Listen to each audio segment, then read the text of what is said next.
Bismillahirrahmanirrahim. Assalamualaikum warahmatullahi wabarakatuh. Kembali lagi di seri kita ini, yaitu tutorial belajar wudu untuk pemula.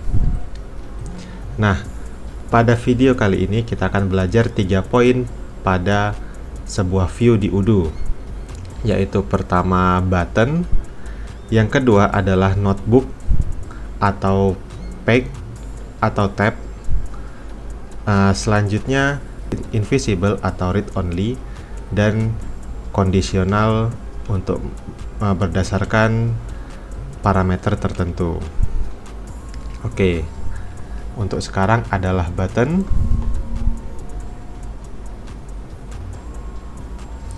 Nah, ini wudu kita sudah masuk ke dalam wudu kita. Lalu kita coba masuk ke dalam menu school apps kita. Nah, ini contoh pada student. Untuk sekarang kita mungkin bisa kasih sebuah field atau status bahwa dia sudah lulus atau belum. Nah, dan status itu nggak bisa diedit seperti di sini. Jadi kita harus menggunakan button untuk melakukannya. Pertama kita tambahkan dulu status dari studentnya. Nah, di sini model student. Nah, ini model dari student kita. Kita tambah selection juga. Lalu ini state, koma, hanya ada 2 status, yaitu ungraduated untuk belum lulus, atau kita ya udah boleh not graduated,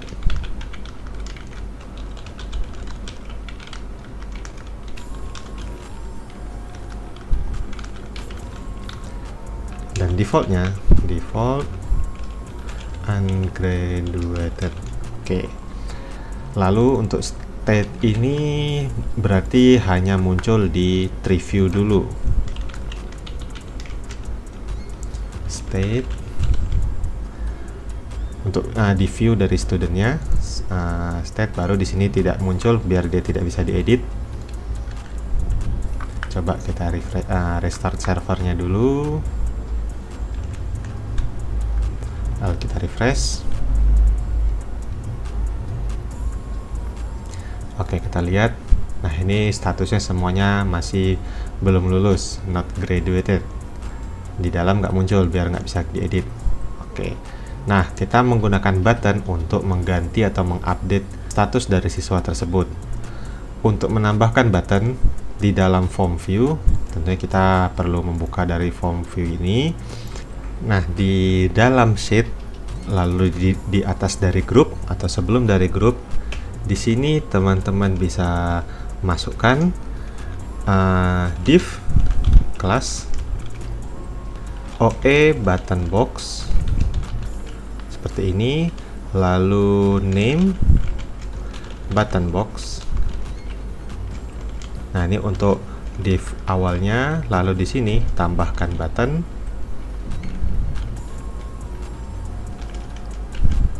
Name sama dengan ini adalah nama fungsi dari buttonnya. Jadi ketika user mengklik button ini, maka fungsi Python mana yang akan dijalankan. Oke, untuk sekarang kita buat dulu ini untuk set. Oh, ini kan nama fungsi, berarti set graduate. Lalu string set graduate, lalu tutup buttonnya. Di sini kita bisa menambahkan icon juga. Untuk sekarang kita gini dulu. Nah, kurang lebih seperti ini. Sebenarnya kalau menggunakan snippet dari extension wudu bisa dengan mengetik button. Nah, ini ada button box. Nah, gunakan ini. Lalu field ini kalau nama dari buttonnya mau dinamis, jadi berubah tergantung kondisi. Nah, untuk sekarang kita hapus saja fieldnya, bisa. Nah, kurang lebih kan sama nih. Oh, paling kurang tipe objek. Nah, jadi kurang lebih seperti itu. Nah, ini kita hapus dulu. Lalu di sini nama function ini kita harus buat di dalam school student. Nah, untuk membuatnya kita bisa ke modelnya, tambahkan def nama function, baru buka kurung self, lalu titik 2, baru di sini adalah fungsinya. Contoh kan, karena kita mau mengupdate state-nya student tersebut menjadi graduate. Jadi pertama kita lakukan ini, if self titik state sama dengan ungraduated. Jadi hanya kita mengupdate jika statusnya masih ungraduate. Maka kita set self titik set sama dengan graduated. Dah, seperti itu saja.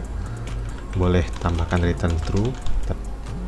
Oke, lalu di sini student, di sini sudah oke. Coba kita restart servernya. Oke, lalu kita refresh juga browsernya. Nah, ini sudah ada tombol baru set graduate. Nah, biar lebih menarik, kita bisa tambahkan icon pada button ini. Untuk button-button yang tersedia di Odoo, kita bisa ke dia menggunakan font Awesome 4. Awesome 4. Nah, ini font Awesome versi 4. Nah,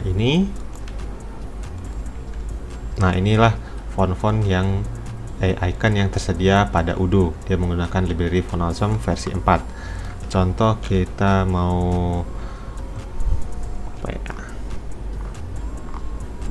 kita kasih seperti centang deh, cek. Nah, ini boleh. Contoh ini FA check circle. Nah, kita bisa masukkan dengan cara di sini icon, baru paste. Belum saya copy ya. FA check circle. Coba kita refresh. Nah, dia muncul ikonnya set graduate. Lalu kita coba klik. Nah, sudah oke. Ada sejenak loading, kita lihat. Nah, jadi statusnya sudah berganti jadi graduate dan tidak bisa di-set kembali ke undergraduate. Nah, itu penjelasan singkat untuk button. Lalu selanjutnya adalah notebook atau tab atau page. Nah, kalau kita lihat pada modul sales,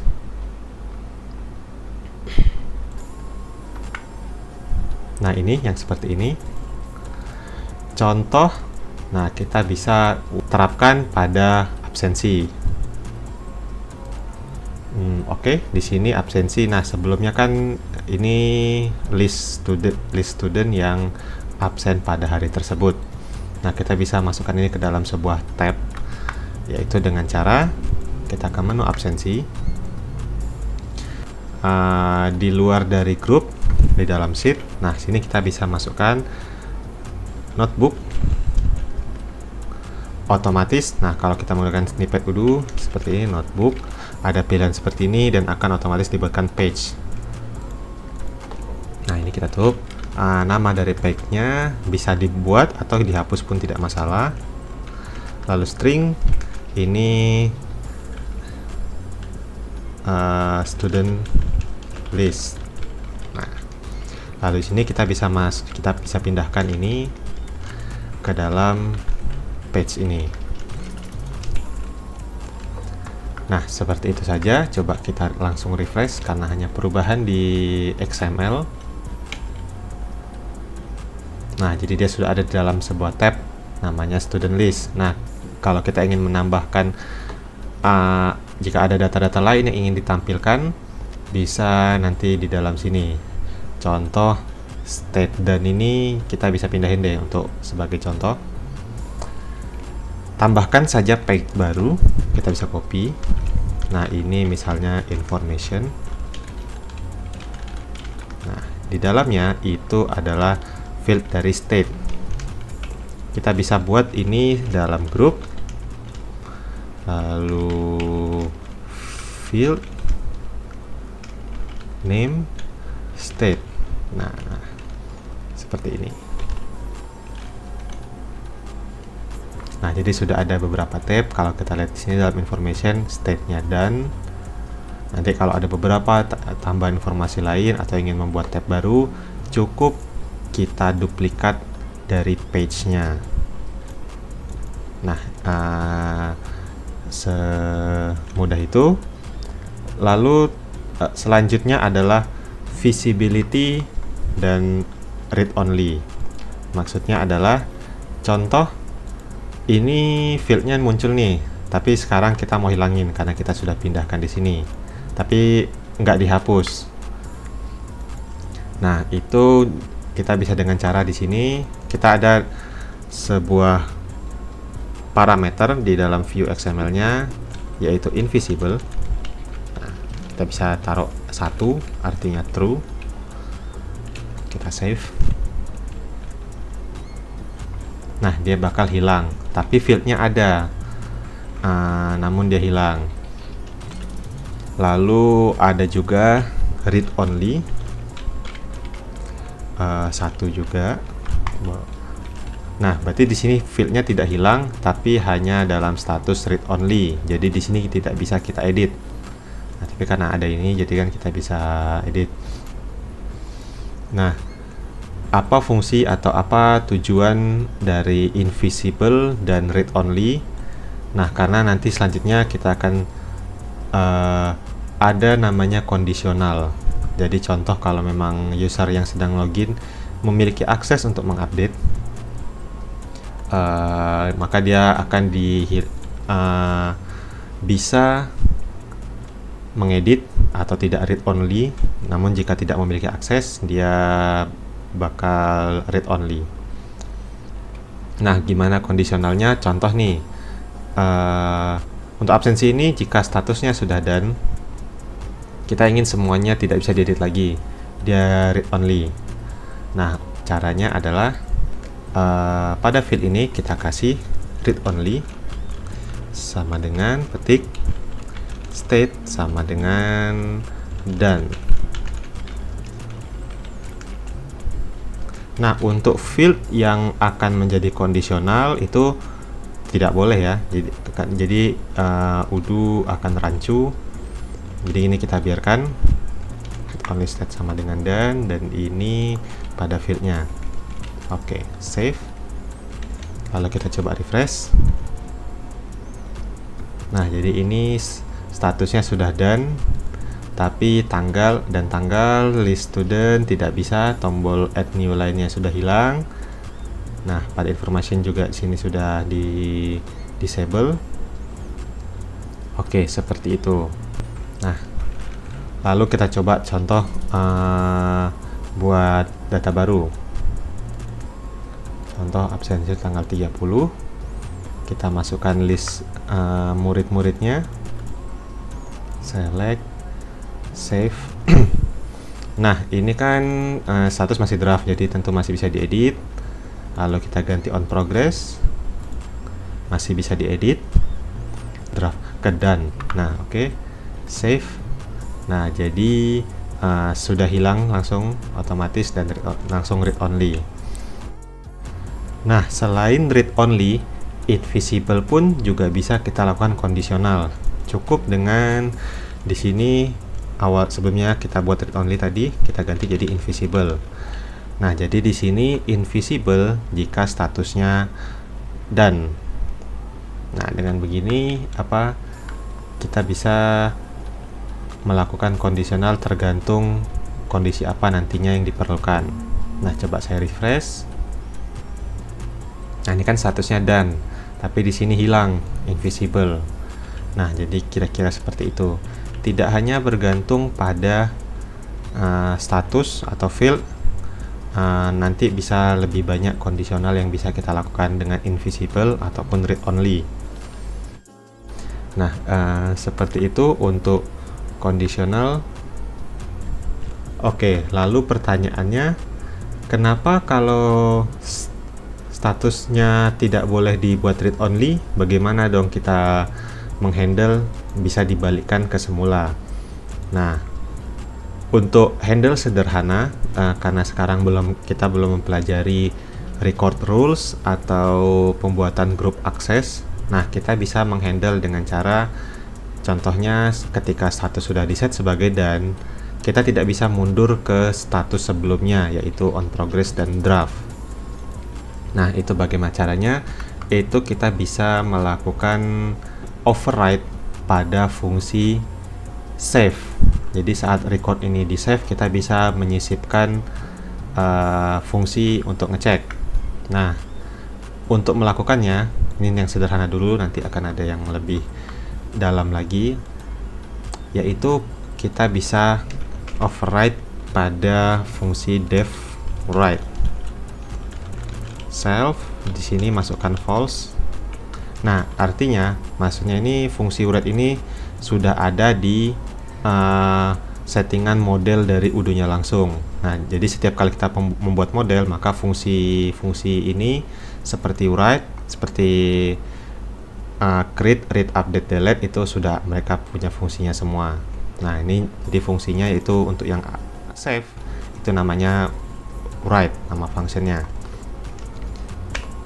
Untuk menyisipkan, jadi kita tidak benar-benar override tapi menyisipkan fungsi sebelum fungsi aslinya dijalankan. Inilah yang dimaksud inheritance. Oke, dengan cara pertama kita masukkan dulu res sama dengan super, lalu nama kelas kita, nama kelas dari modelnya, koma self, lalu write di sini adalah nama parameter di dalam variabel dalam function write, yaitu di sini ada false. Oke, lalu di sini return res.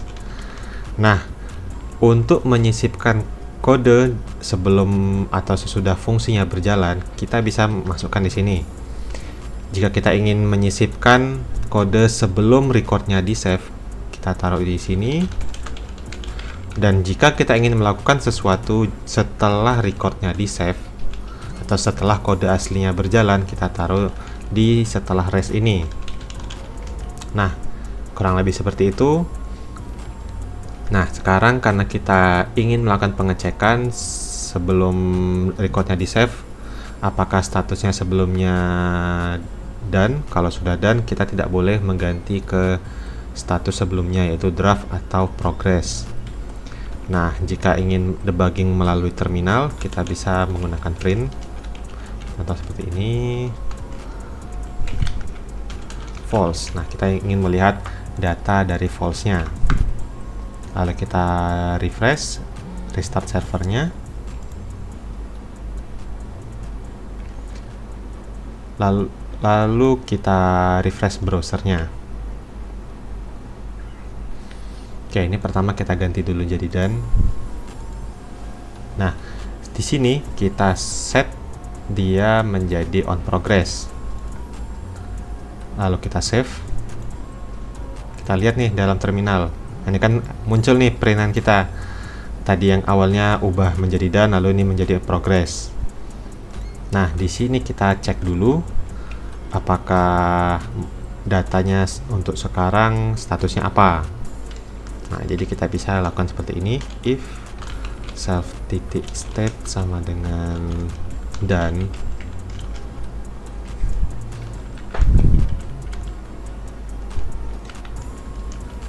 Kita stop prosesnya. Jadi kalau jika statusnya sudah done, tidak boleh ada perubahan apapun, termasuk pergantian status. Nah, di sini kita bisa raise user error. User error ini kita bisa import dulu library-nya, yaitu dengan from udo.exceptions import user error. Oke. Nah, seperti ini user error sudah kita import. Begini caranya. User error buka kurung, lalu underscore lagi, buka kurung, state already done. this record not allowed to update. Oke, dah seperti itu. Cukup seperti itu aja. Lalu jika setelahnya tidak perlu ada pengecekan apa-apa, jika begini dia akan langsung stop, tidak akan menjalankan kode selanjutnya karena sini ada raise error. Nah, saya coba refresh, restart server.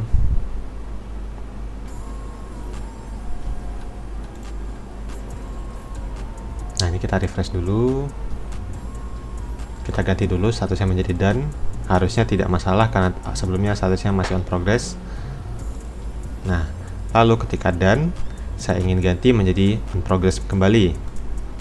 Saya save. Nah, dia bakal invalid. State already done, this record not allowed to update. Oke, close. Nah, dia tidak akan tersimpan nih. Jadi kalau saya refresh, dia akan balik ke semula karena penyimpanan recordnya gagal. Nah, seperti itu. Nah, sampai situ dulu video kita kali ini. Jadi materi hari ini adalah penambahan button, lalu pembuatan tab, notebook tab atau page, lalu invisible dan read only, lalu kondisional untuk melakukan invisible dan read only. Oke, sampai situ dulu video kali ini. Terima kasih. Wassalamualaikum warahmatullahi wabarakatuh.